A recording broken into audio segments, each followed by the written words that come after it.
मैं अकेला हूं, मेरा सामने सब कुर्सी खाली है, एक भी व्यक्ति इस चर्च के अंदर नहीं है।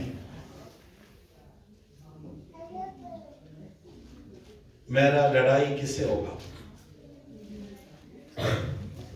आपसे होगा। क्यों? आप है नहीं। बिजली का बिल की बात मैं किसको बताऊं? आप है ही नहीं है। चर्च में तुम समय पर नहीं आते हो, पास्टर खड़ा होकर रोज बोलते हैं तुमको मैं देख लूंगा, चर्च में जो समय पर नहीं आता। किसको बोलेंगे पास्टर? अकेला ही है।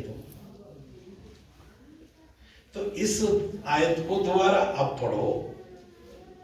मध्यस्थ एक का नहीं होता। मध्यस्थ अगर एक व्यक्ति है तो उस व्यक्ति को किसी भी मध्यस्थ का जरूरत नहीं है। अगर एक से अधिक लोग हैं, ज्यादा लोग हैं, उदाहरण के लिए पूर्णानंद और हमारे शमूल पास्टर का कल जबरदस्त लड़ाई हो गया। पूर्णानंद ने बोला नारायणी से मैं शादी करूंगा, शमूल ने बोला नहीं मैं करूंगा। अब ये जबरदस्त लड़ाई है, इसको कैसे सोल्व करें?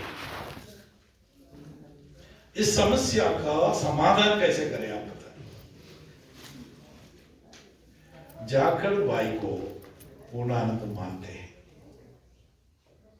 जाखड़ बाई को शमूल भी मानते हैं। तो जाखड़ भाई इनका समस्या का समाधान कर सकता है, बीच में आ सकता है ना? आ सकता है कि नहीं आ सकता? आप लोग बताइएगा। ये दोनों को जानता है, दोनों उनको मानते हैं। तो ये जो समस्या के लिए बीच में पड़ सकता है, वो बोल सकता है कि पूर्णानंद तुम छोड़ दो या शमूल तुम छोड़ दो, शांत हो जाओ। ये बीच में आ सकता है। ये बीच में जो व्यक्ति आता है उसको बोलता है मध्यस्थ। अगर एक ही व्यक्ति है तो वहां मध्यस्थ का जरूरत नहीं है।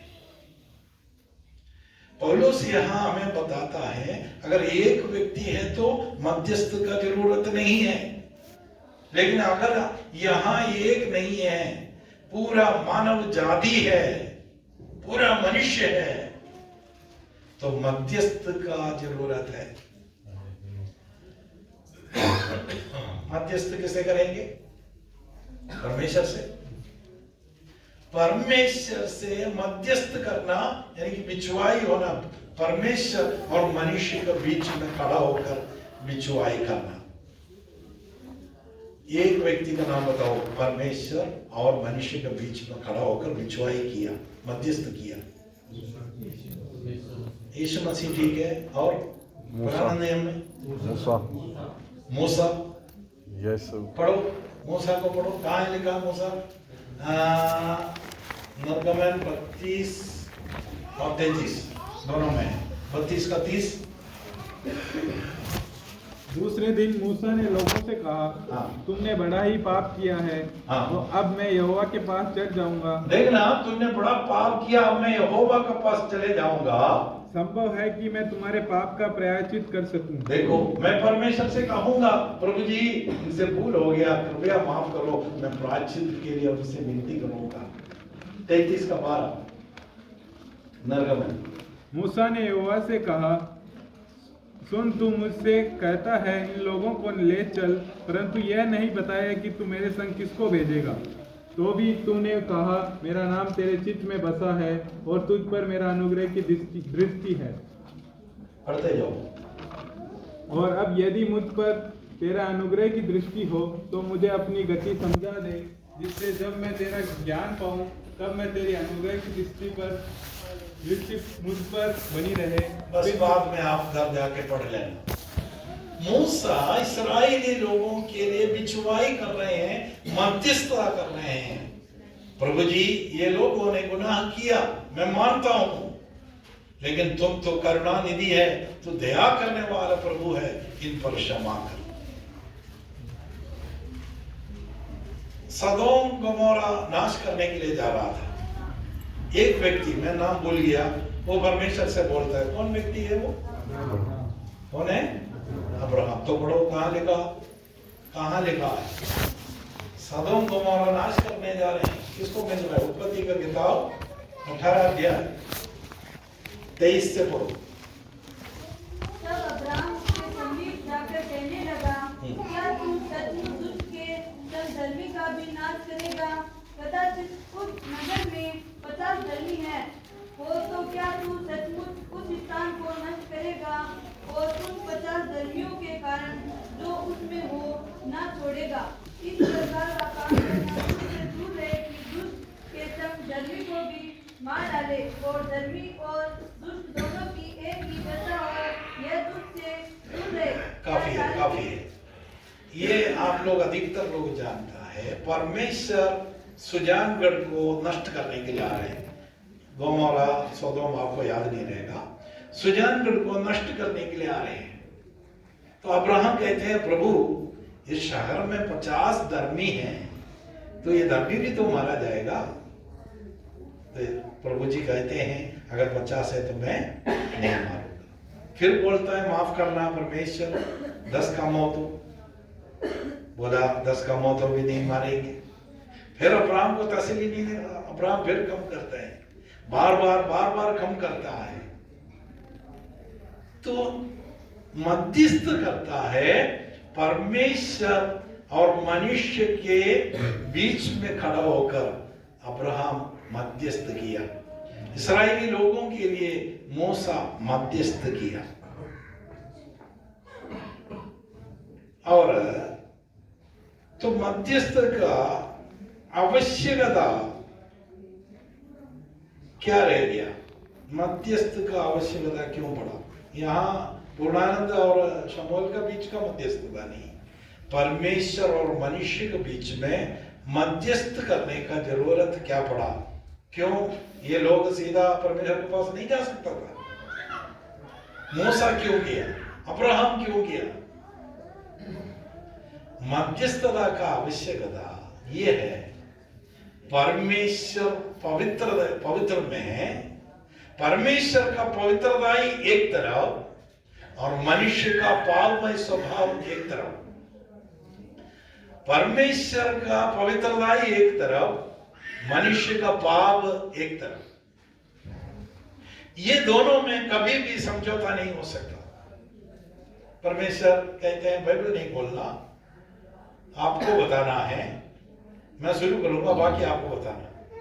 सुन, यहोवा का हाथ ऐसा छोटा नहीं हुआ। हाँ बोलो, बाकी बोलो, मार्था बोलो। सुन, यहोवा का हाथ ऐसा छोटा नहीं हुआ क्यों तुम्हें छुड़ा ना सके, ना यहोवा का कान ऐसा बहरा हुआ कि सुन ना सके, परंतु तुम्हारे अधर्म के कामों ने, यशायाह 59 का पहला है ना, हम लोग पढ़ते हैं, तुम्हारे अधर्म के कामों के कारण परमेश्वर अपना चेहरा हटा के रखा है, मुंह छुपा के रखा है, हाथ छोटा करके रखा है, कान बंद करके रखा है। तो परमेश्वर का पवित्रता ही और मनुष्य का पाप, तो ये बीच में कभी भी संपर्क नहीं हो सकता। इसलिए मूसा वहां खड़ा हो गया। मूसा पवित्र नहीं था। मूसा एक भाई को मार डाल के वहां से भागा था, लेकिन परमेश्वर ने मूसा को बुलाया। परमेश्वर ने मूसा को बुलाया, मूसा मेरे लिए तू कार्य कर, इस्राएली लोगों को तुम छुड़ाओ। मूसा वाद विवाद करते हैं। मूसा बोलते हैं, मैं हकला व्यक्ति हूं, बोल नहीं पाता। परमेश्वर बोलते हैं, हकले को किसने बनाया, गूंगे को किसने बनाया? मैंने बनाया। मैं आपको बताना चाहता हूं, एक बार इससे पहले भी मैं आपको बताया था, अगर आप बीमार है, अगर आप काला है, गोरा है, पीला है, गरीब है, अमीर है, आप किसी भी दुर्दशा में है या अमीर में है, चाहे आशीष में, बरकत में है, आपका किसी भी अवस्था मेरा प्रभु ने आपको दिया। मेरा प्रभु का जानकारी का बगैर आपका जीवन में कुछ भी नहीं होता। परमेश्वर कहते हैं, किसने इस गूंगे को बनाया? हालेलुया बोल सकता है। तो मूसा को परमेश्वर ने बुलाया, बिचवाई बनाया, मध्यस्थ बनाया। अब्राहम को परमेश्वर ने बुलाया, और इतना नहीं, तमाम याजकों को ये सेवकाई प्रभु ने दिया। उसके बाद तमाम याजक परमेश्वर और मनुष्य के बीच में बिचवाई रहा। यहां आपने देखा अनेक मध्यस्थ परमेश्वर और मनुष्य के बीच में कार्य किया। क्या किया? विनती किया कि प्रभु इनके गुनाहों को माफ कर। अनेक याजक, यानी कि सभी याजक लोगों का पापों के लिए विनती किया। किसी याजक ने, मेरी सिस्टर आ गया, याजक मैं हूं, मेरी सिस्टर आकर मुझे बोला, पास्टर मैंने बीड़ी पिया, तेरा पाप मैंने क्षमा किया। ऐसा आज तक किसी याजक ने नहीं बोला। कोई याजक पापों को क्षमा नहीं दे सकता। याजक मैं क्या करूंगा, पिता मेरी सिस्टर ने बीड़ी पिया तो क्षमा कर, याजक इतना ही कर सकता है। लेकिन मैं और आप एक याजक को जानता है, उसने, उसका नाम क्या रखेंगे? कुंवारी गर्भवती होगा, उसका नाम इम्मानुएल रखेगा, क्योंकि वह अपने लोगों का पापों का क्षमा देगा। पापों का क्षमा देने वाला एक ही याजक है, महायाजक है, वो है हमारे प्रभु यीशु मसीह। हालेलुया बोल सकता है। अब पहला तिमोथी दूसरा अध्याय का 5वां पद पढ़ो। क्योंकि परमेश्वर एक ही है और परमेश्वर और मनुष्य के बीच में भी एक ही बिचवाई है, अर्थात मसीह यीशु जो मनुष्य है। देखिए, वो सब पुराने बात था, पुराने बात बीत गया, सब कुछ नहीं हो गया। अब नई नियम के अंदर आ गया, नया नियम के अंदर आया। मेरा और आपका पापों को प्रभु यीशु ने क्षमा किया। अब हमारे और हमारे परमेश्वर का मध्य में केवल एक ही बिचवाई है, एक ही मध्यस्थ है। वो कौन है? प्रभु यीशु मसीह है। प्रभु यीशु मसीह को छोड़कर और कोई मध्यस्थ नहीं है। पास्टर मध्यस्थ नहीं है। हमारे और प्रभु के बीच में केवल एक ही मध्यस्थ है। ये बात आप लोग अंडरलाइन कर लेना। इब्रानी 8 का 6 पढ़ो। इब्रानी 8 का 6।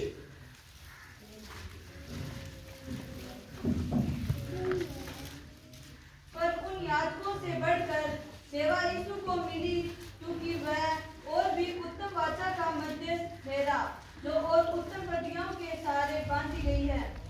उत्तम वाचा का, नया नियम का मध्यस्थ मेरा प्रभु यीशु मसीह। 9 का 15। इसी कारण वह नई वाचा का मध्यस्थ है, ताकि उसकी मृत्यु के द्वारा जो पहली वाचा के समय के अपराधों से छुड़ाकर पाने के लिए हुई, बुलाए गए लोग प्रतिज्ञा के अनुसार अनंत में मिरास को प्राप्त करें। काफी है। एक और पद पढ़ो, 12 का 24 में। 12 का 24। और नई वाचा के मध्यस्थ यीशु और छिड़काव के उस लहू के पास आए, वो जो हाबिल के लहू से उत्तम बातें कहता है। बस काफी है। अभी मैंने आपको बताया, अगर हम एक व्यक्ति है तो उसके लिए मध्यस्थ का जरूरत नहीं। मनुष्य एक नहीं है, मानव जाति का समस्याएं अलग अलग है। इसीलिए परमेश्वर और मनुष्य के बीच में एक बिचवाई है, एकमात्र बिचवाई है, वो है प्रभु यीशु मसीह। प्रभु यीशु मसीह ने अपने आगमन का उद्देश्य हमें बताया। यूहन्ना 10 का 10 में क्या लिखा? हाँ हाँ, आगे मैं तुम्हें जीवन देने के लिए आया, बहुत तायदा का जीवन देने के लिए। मेरा प्रभु यीशु मसीह इस दुनिया में इसलिए आया है कि वो जीवन देने के लिए और बहुतायत का जीवन देने के लिए आए हैं। अब इसके साथ आप इब्रानी 9 अध्याय का 14 पद पढ़ो, 9 का 40। तो भी मसीह का लहू जिसने अपने आप को सनातन आत्मा के द्वारा परमेश्वर के सामने निर्दोष चढ़ाया, तुम्हारे विवेक को मरे हुए कामों से क्यों न शुद्ध करेगा। देखना, तो अभी आप लोग बड़े ध्यानपूर्वक मेरी बातों को समझना। हमारे जाखड़ भाई सुजानगढ़ में रहता है और डीडवाने में रहने वाला शमूएल को जानते हैं। जाखड़ भाई सुजानगढ़ में रहता है और चापर में रहने वाला पूर्णानंद को जानते हैं। ये बीच में है, डीडवाना सुजानगढ़ जिले में आ गया, एक ही जिले का है, और ये भी एक ही जिला का है, बिल्कुल मध्य में है। वहां का जिले का भी है, यहाँ का जिले का भी है। इसी प्रकार वो तो उदाहरण दिया, आप लोग मुझसे लड़ना नहीं, वो नागौर जिला है बोलना नहीं, उदाहरण दिया है। इसी प्रकार प्रभु यीशु मसीह मध्यस्थ है, तो प्रभु यीशु मसीह किसको जानना चाहिए? परमेश्वर को जानना चाहिए। दूसरी भाषा में कहे, प्रभु यीशु ने स्वयं बताया, पिता को कोई नहीं जानता, केवल कौन जानता? उसका एकलौता पुत्र अर्थात मैं ही परमेश्वर हूं। क्योंकि हमने बोला यीशु हमें पिता को दिखाओ, यीशु ने क्या बोला? इतना दिन से मैं तुम्हारे साथ हूं। मैंने पिछले दिनों में आपको स्पष्ट किया, पुराना नियम का एलोहिम, पुराना नियम का यहोवा वही प्रभु यीशु मसीह है। पुराना नियम का एलोहिम, पुराना नियम का यहोवा ही नया नियम का यीशु मसीह है, कोई अंदर नहीं। पुराना नियम में अगर हम आदि में यीशु मसीह ने आकाश और भूमि, ऐसे अगर किसी को कोई बोलता है गलत नहीं। आदि में परमेश्वर ने आकाश और भूमि को बनाया, और उस स्थान में मैं पढ़ूं, आदि में यीशु मसीह ने, यीशु ने मूसा से कहा, यीशु ने अब्राहम से कहा, बिल्कुल सही है, कोई गलत नहीं। तो इसका मतलब मध्यस्थ कौन होना चाहिए? परमेश्वर से बातचीत करने के लिए वो परमेश्वर होना चाहिए। हेलो, हालेलुया, ध्यान देना।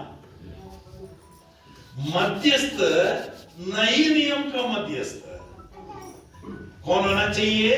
वो परमेश्वर से बातचीत करने के लिए परमेश्वर के पास खड़ा रहने वाला व्यक्ति होना चाहिए। दूसरी भाषा में उसे परमेश्वर होना चाहिए।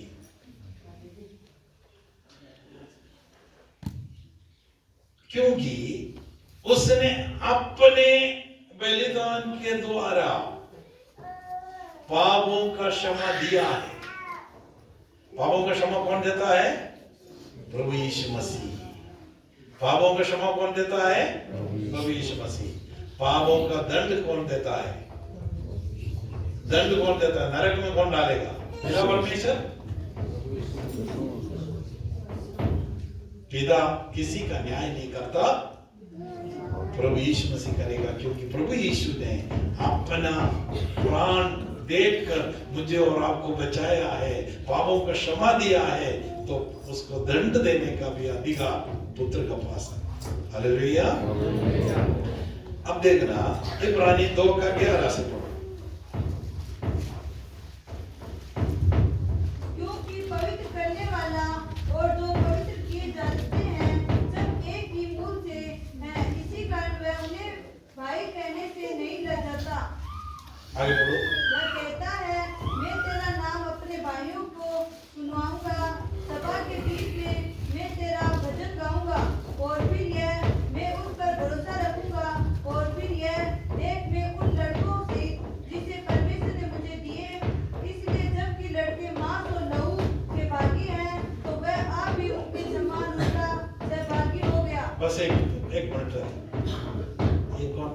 अच्छा, जबरदस्त खाना बन रहा है। ये देख रहे हैं ऊपर से नीचे हरीश हट जो वही खुश रहे। हाँ, आराम से कोई बात। देखना, हमने कहा बिछुआई कौन होना चाहिए? परमेश्वर। परमेश्वर होना चाहिए ना। परमेश्वर को जानने वाला परमेश्वर मध्यस्थ होना चाहिए। आप बताएं, परमेश्वर कैसे मर सकता है? परमेश्वर मर सकता है क्या? परमेश्वर अगर मर सकता है तो वो परमेश्वर नहीं मानेगा। देखिए, मैं आपको एक परमेश्वर को दिखाता हूं। ये मेरा हाथों का बनाया हुआ एक मूर्ति है। 15 रुपए में आप इसको खरीद के घर ले जाओ, उसको दंडवत करो, आराधना करो, ये अद्भुत अद्भुत कार्य करेगा। करता है, लोग करते हैं कि नहीं करते? चाहे यीशु मसीह की मूर्ति बनाओ, हम किसी और धर्म का नहीं बोलेंगे, बाकी धर्म के बारे में नहीं बोलेंगे। यीशु मसीह का मूर्ति बनाकर इसकी आराधना करो, अद्भुत कार्य हो रहे हैं। देखो आज लोग ठीक हो रहे हैं, ये ठीक कर रहे हैं। तो आप सोचो, ये इतना कुछ कर सकता है, इसको बनाने वाला मैं, इसे भी बड़ा परमेश्वर होना चाहिए। होना चाहिए कि नहीं होना चाहिए? दूसरा, मैं सुजानगढ़ का परमेश्वर। वाह, आप लोग मेरा पूजा पाठ करो, पाओ में दंडवत करो, मैं ऐसा हाथ दिखाऊंगा, सब ठीक हो जाएगा, बीमार ठीक हो जाएगा। सुजानगढ़ का परमेश्वर। क्रिस्टी को यकीन नहीं आ रहा है? दंडवत करो मेरा, मुझे कुर्सी में बैठाकर आप लोग नगर में घुमाओ। 80 साल तक मैं यहां जिया, 80 साल तक चिन्ह और चमत्कार करते रहा, लोगों का कल्याण करते रहा। 80 साल की उम्र में मैं मर गया, परमेश्वर मर गया। 80 साल का परमेश्वर मर गया, तो मुझे मृत्यु में धकेलने वाला मृत्यु, मुझसे बड़ा परमेश्वर होना चाहिए, शक्तिशाली होना चाहिए। तो अभी आप बताओ, आपने कहा यीशु मसीह परमेश्वर है, वो अनादिकाल का परमेश्वर है, तो वो परमेश्वर कैसे मर सकता है? परमेश्वर मर सकता है? नहीं मर सकता। अभी जो आयत आपने पढ़ा उसको दोबारा पढ़ो। बच्चे मांस और लड़के मांस और लहू के होने का कारण, तो वह आप भी उनके समान हाँ, उनका सहभागी हो गया, ताकि मृत्यु के द्वारा उन्हें मरण मृत्यु पर उनकी अर्थात शैतान को निकम्मा कर दे। देखो एक सेकंड रुकिएगा।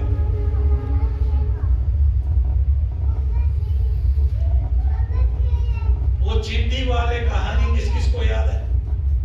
हमने बोला क्रिस्टी सालासर जा रहा था, रास्ते में चींटियां रोड क्रॉस कर रहे हैं। क्रिस्टी ने बोला, चींटियां डोंट गो, ऐसे बोलता, वहां मत जाओ।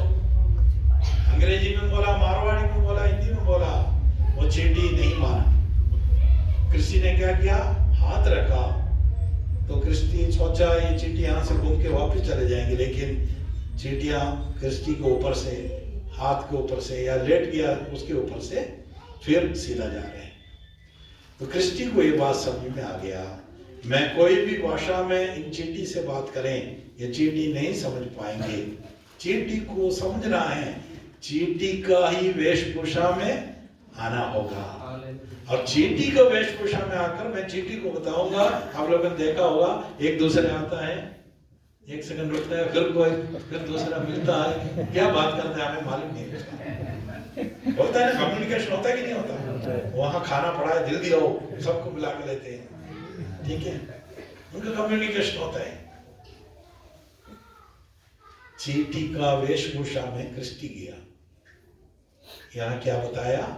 बच्चे, लड़के, लड़के मतलब मैं और आप, बच्चे मांस और लहू के होने का कारण मेरा परमेश्वर इस मनुष्य को बचाने के लिए, मनुष्य पर्याप्त नहीं है, सबने पाप किया और पाप की मजदूरी मृत्यु है, एक भी इसमें से निर्दोष नहीं है। तब मेरा प्रभु यीशु मसीह मनुष्य के रूप में अपने आप को सुगुड़ कर, ये कितना बड़ा परमेश्वर है, वो छोटा होकर छोटा होकर छोटा होकर छोटा होकर कितना छोटा हो गया आया, एक कुंवारी के गर्भ के अंदर आया। आपको बताऊं बच्चे कैसे पैदा होता है? जब कोई महिला गर्भवती होता है 4 महीने के बाद सोनोग्राफी, 5 महीने में सोनोग्राफी लेता है। कितना बड़ा बच्चा होगा? इतना बड़ा होगा, इतना बड़ा होगा, एक गेहूं का दाने के बराबर ही होता है। हमारे नर्स मैडम, मेरी सिस्टर बैठी है, कितना होता है? एक गेहूं का दाने के बराबर। फिर वो बढ़ता है बढ़ता है बढ़ता है, जाके 9 महीने में जाकर आप जो देख रहे हैं बच्चा 3 किलो का 2.5 किलो का बच्चा बाहर आता है। ब्रह्मांड को बनाने वाला परमेश्वर, अपने चुल्लू में महासागर को नापने वाला परमेश्वर, अपने फीते से आकाश का परिमाण को नापने वाला परमेश्वर, शून्य से सब कुछ नाम लेकर बुलाकर उत्पन्न करने वाला मेरा परमेश्वर, अपने आप को शून्य किया शून्य किया शून्य किया, छोटा करके मुझे और आपको बचाने के लिए वो एक कुंवारी के अंदर उत्पन्न हुआ। ताली बजाकर मेरा परमेश्वर को महिमा करे। वो इसलिए कि 500 लोगों के मेरा और आपके वेशभूषा में आना जरूरी था, क्योंकि परमेश्वर मर नहीं सकता। बाप की मंजूरी तो मृत्यु है, मेरे और आपकी मृत्यु उस अपने ऊपर लेना जरूरी है। तो इस प्रकार प्रभु यीशु मसीह, जाकर भाई को ध्यान रखना, जाकर भाई बीच में रहता है तो वो ढिलवाने वाले को भी जानता है, छापर वाले को भी जानता है। प्रभु यीशु मसीह एक ही साथ वो परमेश्वर है और उसी समय है वो संपूर्ण मनुष्य भी है। हालेलुया बोल सकता है। इसलिए उसने आपका और मेरा तमाम मानव जाति का पापों का प्रायश्चित के लिए अपना प्राण न्यौछावर किया, पापों का क्षमा दिला। अब पुस्तक खोलना नहीं, 1 तिमोथी 2:5 में क्या पढ़ा था? परमेश्वर और मनुष्य के बीच में एक ही बिचवाई है, अर्थात हमारा परमेश्वर प्रभु यीशु मसीह। तो प्रभु यीशु मसीह 7 अध्याय का 26 में आओ, इब्रानी 7 का 26।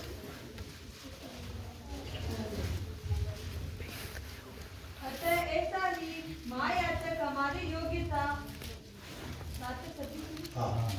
अतः ऐसा ही महायाजक हमारी योग्यता जो पवित्र और निष्कपट और निर्मल और पापियों से अलग और धर्म से भी ऊंचा किया हुआ हो।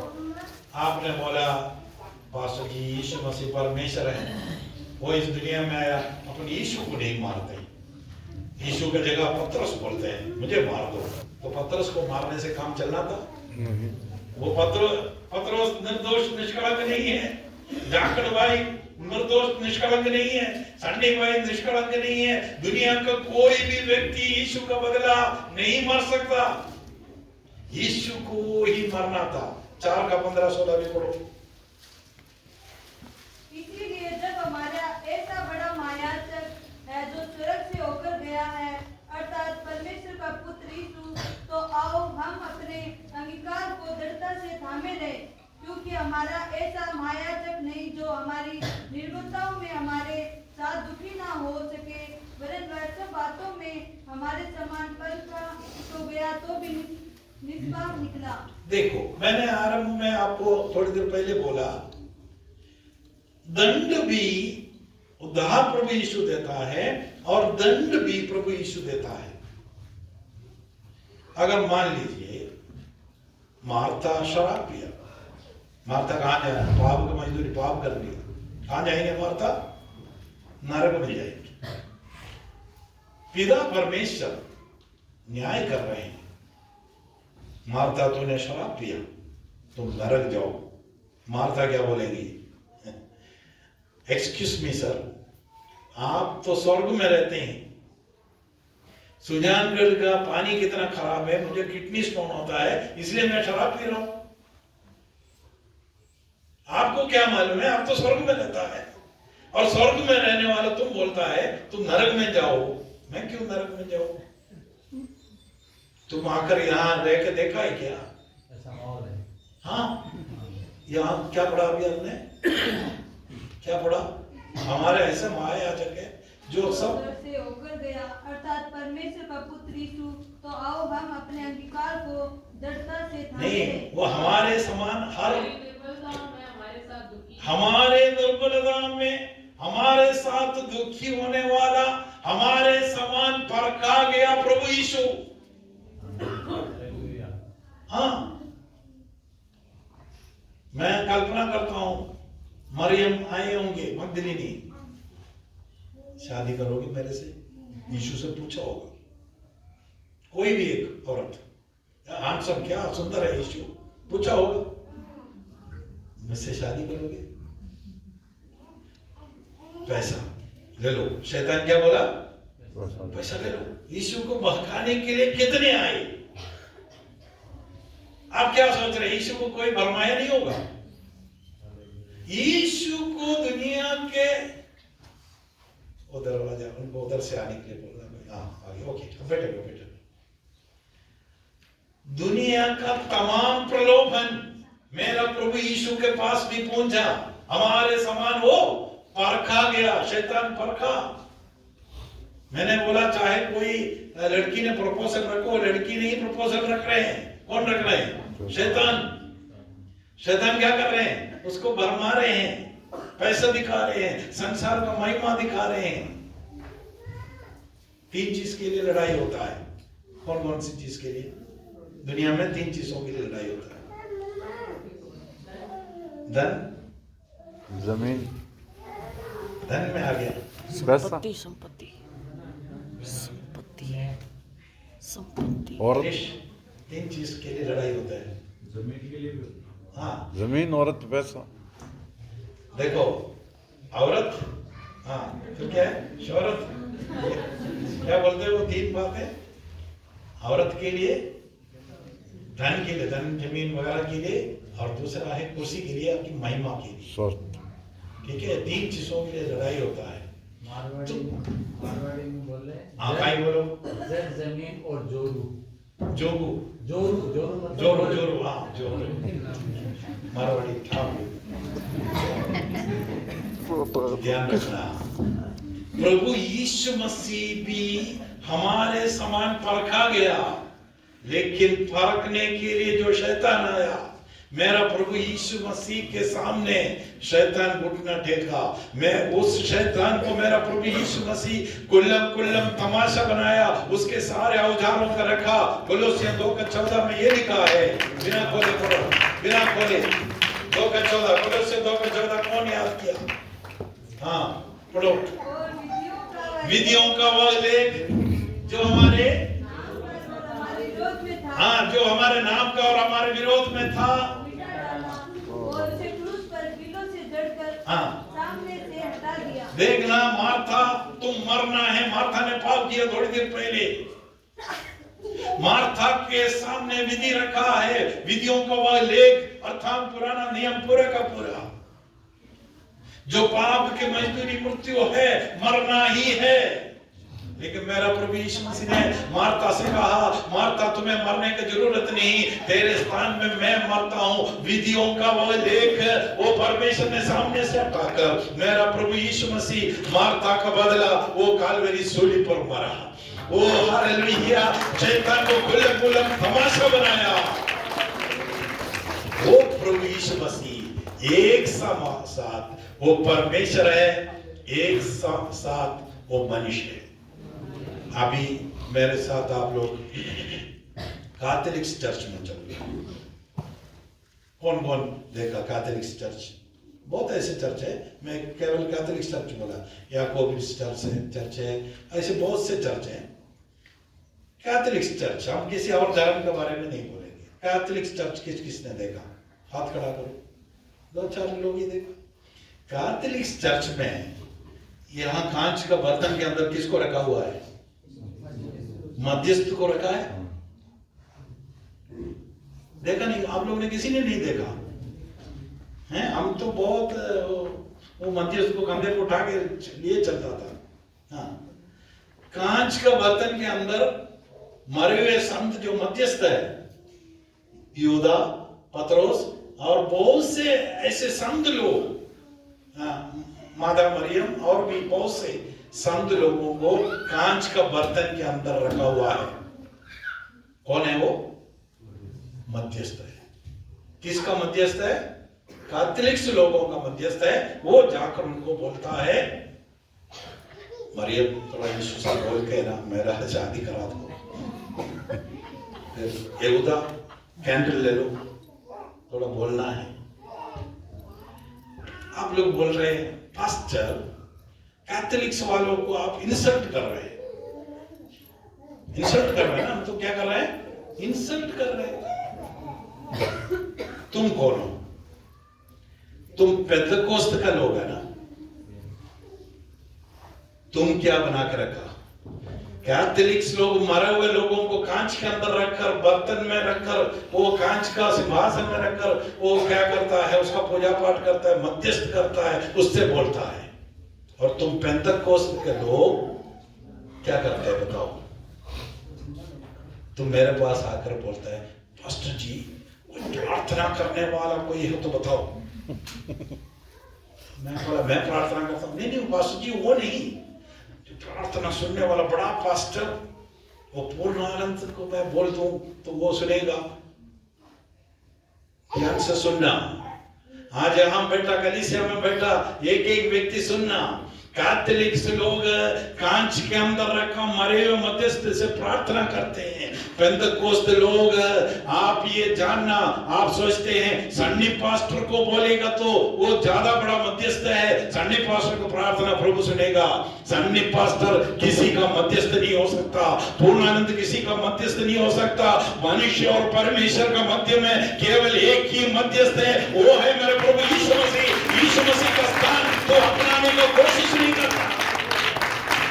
प्रिय लोगों, अगर आज किसी के मन के अंदर ये बात है, आज इसको दूर करना कि मैं जो है चंडीगढ़ में बैठा पास्टर जी से प्रार्थना कराऊंगा, वो बड़ा मध्यस्थ है, गलत। मैं चेन्नई में बैठा पास्टर जी से प्रार्थना कराऊंगा, वो मध्यस्थ है, वो गलत है। बाइबल में नया नियम में एक ही मध्यस्थ है। वो मध्यस्थ का खूबी आपने देखा, वो निष्कलंक निर्दोष, जो मानव जाति के लिए अपना प्राण न्यौछावर करने वाला, वो एक ही है। एक समय वो परमेश्वर है और एक समय वो मनुष्य है। संडे पास्टर मनुष्य है, परमेश्वर नहीं। संडे पास्टर मनुष्य है तो अधूरा मनुष्य है, पूर्ण मनुष्य नहीं है। पूर्ण मनुष्य एक ही है, वो है मेरा प्रभु यीशु मसीह। कलीसिया के लोग ये बहुत बड़ी सावधानी से इस बात को, हम लोग बोलते हैं मध्यस्थ प्रार्थना करेंगे। प्रार्थना करने में मना नहीं है, आप प्रार्थना करो, लेकिन मध्यस्थ मत बनो। तुम मध्यस्थ नहीं है। क्या प्रार्थना करते हैं? प्रभु जी मेरी सिस्टर का घुटने में तकलीफ है, वो घुटने का दर्द तुम मुझे दे दो, उसको ठीक करो। आप लोग ऐसे कोई प्रार्थना करता है क्या? कैंसर है, लकवा है, प्रभु उसको तुम ठीक कर दो, मुझे दे दो, ऐसा प्रार्थना करते हैं? क्यों नहीं कर रहे हैं? और तुम मध्यस्थ तो ऐसा करना चाहिए था। मध्यस्थ मत बनो, बन नहीं सकता। मध्यस्थ प्रार्थना हम लोग बोलते हैं, कोई दिक्कत नहीं। बाइबल क्या बताता है? बाइबल क्या बताता है? याकूब के पत्री 15 अध्याय 16 पद पढ़ो।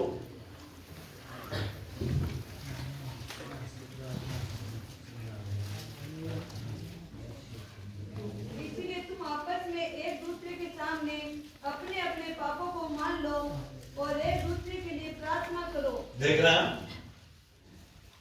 मध्यस्थ क्या बताया? तुम प्रार्थना करो, एक दूसरे के लिए प्रार्थना करो। ये है व्यवस्था। अपने अपने पापों को मानो क्योंकि तुम पापी है। एक दूसरे के लिए प्रार्थना करो। हम लोग क्या बोलते हैं? संडे पास्टर को बोलेंगे, संडे पास्टर प्रार्थना करेंगे तो सुनेगा। क्यों? तुम प्रार्थना करेगा तो नहीं सुनेगा।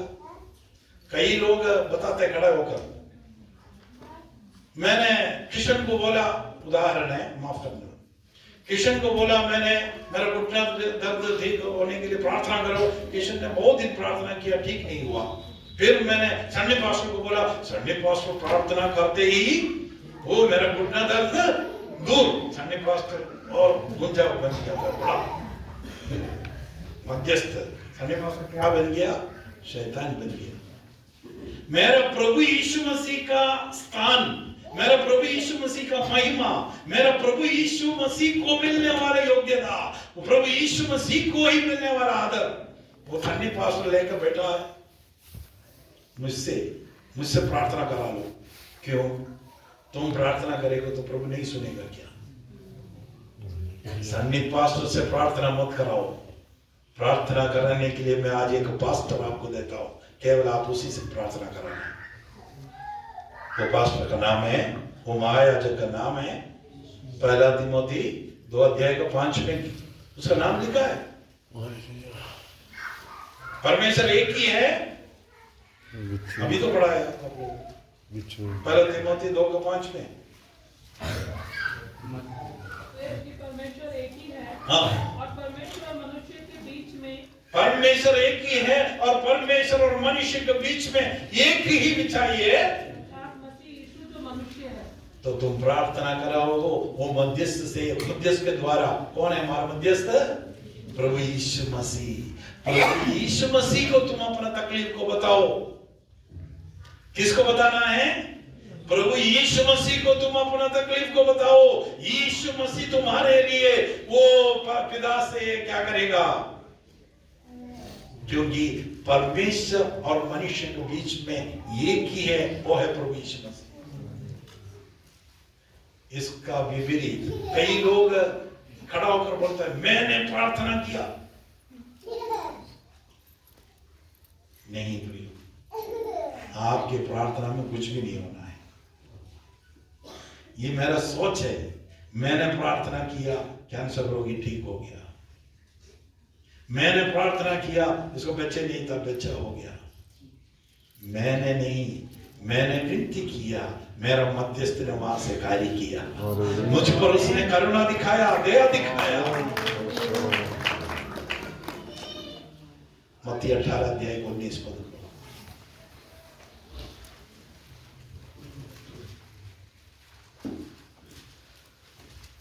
याकूब को पत्री में आपने अभी देखा, एक दूसरे के लिए प्रार्थना करने के लिए। मत्ती 18:19। मैं तुमसे कहता हूँ, यदि तुम में से 2 जन पृथ्वी पर किसी बात के लिए एक मन होकर हाँ, तो वह मेरे पिता की ओर से हाँ, जो स्वर्ग में है उनके लिए हो जाए। क्या करना है? बोला, क्या प्रार्थना नहीं करना है?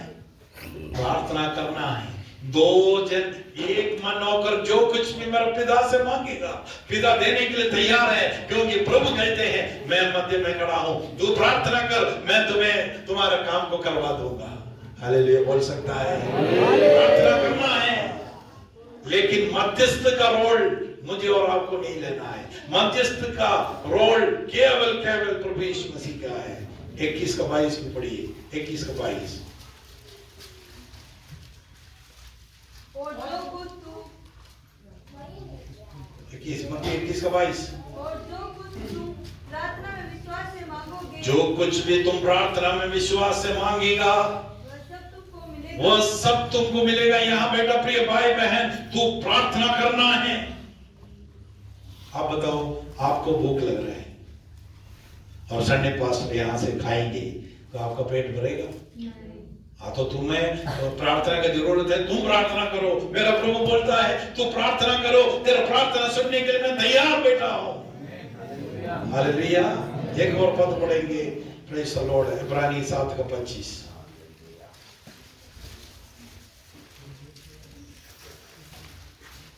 इसीलिए जो उसके द्वारा परमेश्वर के पास आते हैं, वह उनका पूरा उद्धार कर सकता है। देखना, इसलिए मैं, मेरे प्रिय भाई बहन, तू वहां बैठकर प्रार्थना करो, तेरा पूरा उद्धार करने के लिए, तेरा पूरा समस्या का समाधान करने के लिए मेरा यीशु मसीह पर्याप्त है। वो 1 दिन के लिए, 2 दिन के लिए नहीं, बल्कि आगे क्या लिखा उसको भी पढ़ो। वह उनके लिए विनती करने और सर्वदा जीवित है। सदा काल के लिए जीवित है।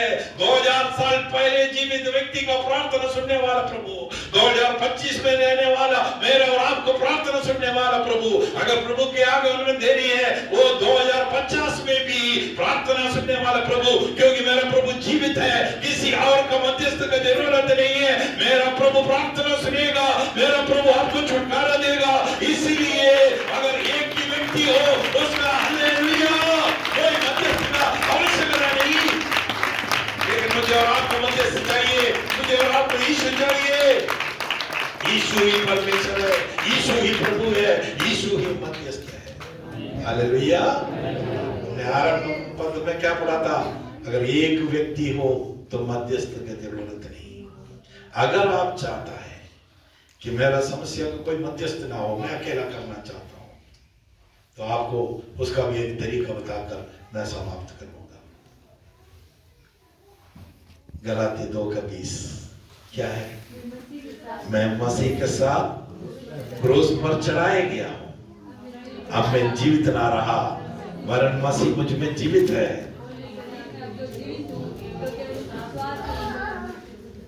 अगर यीशु मसीह है, आप मसीह का स्वभाव में, मसीह का स्वरूप में आप आ जाएं, प्रिय लोगों, आपको मध्यस्थ की जरूरत नहीं पड़ेगा। लेकिन उसके लिए अपना जीवन को प्रभु के हाथों में देना पड़ेगा। आपका सोच विचार में, आपका चाल चलन में, आपके उठने बैठने में आज से एक बदलाव लाना है। प्रार्थना में एक बदलाव लाना है। अपना सोच में आज तक आपने ये सोचा कि मैंने मध्यस्थ किया इसलिए ठीक किया, नहीं प्रियो, एक ही मध्यस्थ है, वो है मेरा प्रभु यीशु मसीह। हालेलुया बोल सकता है?